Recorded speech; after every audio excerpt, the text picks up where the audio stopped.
Global માર્કેટ્સની updates જાણીએ સહયોગી નીરજ કંસારા પાસેથી. Neeraj, good morning. કઈ રીતે વૈશ્વિક બજારો તરફથી છે આજે સંકેતો?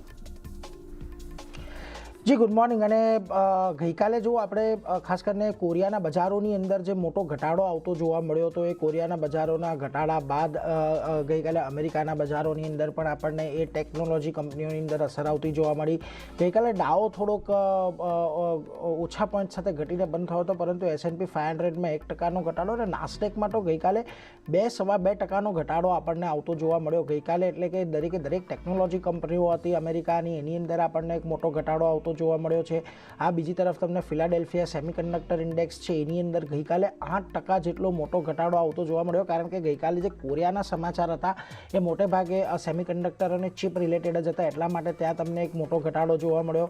સ્ટેટ સ્ટ્રીટ ટેકનોલોજી ETFમાં 4%નો ઘટાડો જોવા મળ્યો છે. અને લગભગ છેલ્લા 3 દિવસની વાત કરી લઈએ તો આ જે મોટી ટેકનોલોજી કંપનીઓ છે એમની માર્કેટ કેપ લગભગ $1 ટ્રિલિયન પણ વધુ આપણને ઘટતી જોવા મળી છે. હવે ગઈકાલે જુઓ તમને માઇક્રોન છે, સેન્ડિક્સ છે, વેસ્ટર્ન ડિજિટલ, ક્વાલકોમ, ઇન્ટેલ, આ બધી ચીપ કંપનીઓમાં તમને એક બહુ મોટા ઘટાડા સાથે કામકાજ થતું જોવા મળ્યું.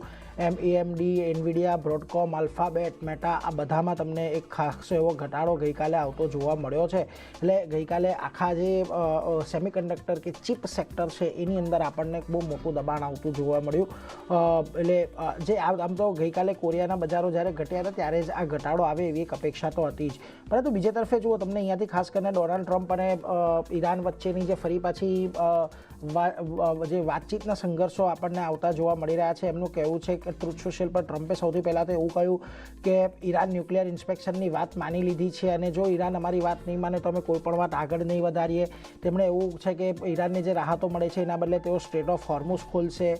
તેમણે એવી પણ વાત કરી કે આજે ઈરાનને અમે રકમ આપવાના છીએ તે એસ્ક્રો ખાતામાં જમા થશે ને આ રકમ આપવાથી અમેરિકન ખેડૂતોને પણ ફાયદો થશે એવો ટ્રમ્પે દાવો કર્યો. સામે ઈરાનના વિદેશ મંત્રી છે ઇસ્માઇલ બઘાઈ, એમનું નિવેદન આવ્યું. એમણે કહ્યું કે ન્યુક્લિયર ઇન્સ્પેક્શનની મંજૂરી અમે નથી આપી અને અમને જે ફંડ મળશે ફંડનો ઉપયોગ અમે જરૂરિયાત મુજબ કરીશું. એમણે એ પણ કહ્યું કે સ્ટ્રેટ ઓફ હોર્મુઝની અંદરથી જહાજો અત્યારે તો અવરજવર ચાલી રહી છે, પરંતુ આગળ કઈ રીતની રણનીતિ રાખવી એ અમે ઓમાન સાથે મળીને ખાસ નક્કી કરીશું એવું તેમણે નિવેદન આપ્યું છે. એટલે ખાસ કરીને હજી પણ આ જે શાબ્દિક તકરાર છે એ આપણને રોજબરોજ થતી જોવા મળી રહી છે. એ બધાની વચ્ચે તમારે ખાસ કરીને ધ્યાનમાં રાખવાની છે ક્રૂડની ચાલ પર, કારણ કે જો UAE ઇન્ટરનેશનલ એનર્જી એજન્સી છે એમનું કહેવું છે કે UAE ક્રૂડની એક્સપોર્ટ સતત વધારી રહ્યું છે. જૂનની શરૂઆતમાં જે એક્સપોર્ટ લગભગ 85% સુધી ફરી પહોંચતી જોવા મળી હતી. હવે મહત્વની વાત એટલા માટે છે કે UAE હમણાં જ એટલે કે ગયા મહિને જ OPEC સાથેનું જે એમનું ગઠબંધન હતું એમાંથી એ બહાર નીકળ્યું છે અને એને લઈને ખાસ કરીને ક્રૂડની અંદર કદાચ વળી પાછો ઘટાડો આવે એવી અપેક્ષા અત્યારે અહીંયાથી બનતી દેખાઈ રહી છે.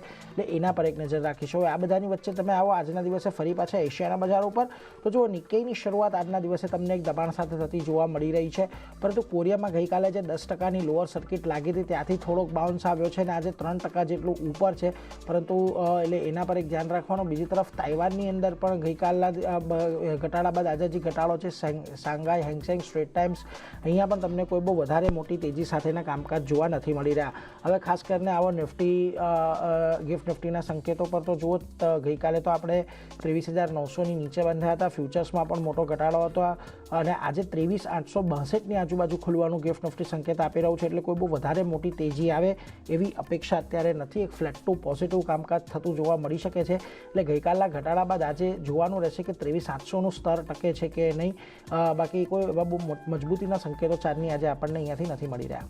જી નીરજ, આભાર આપનો આ સમગ્ર માહિતી માટે. ઓવરઓલ એક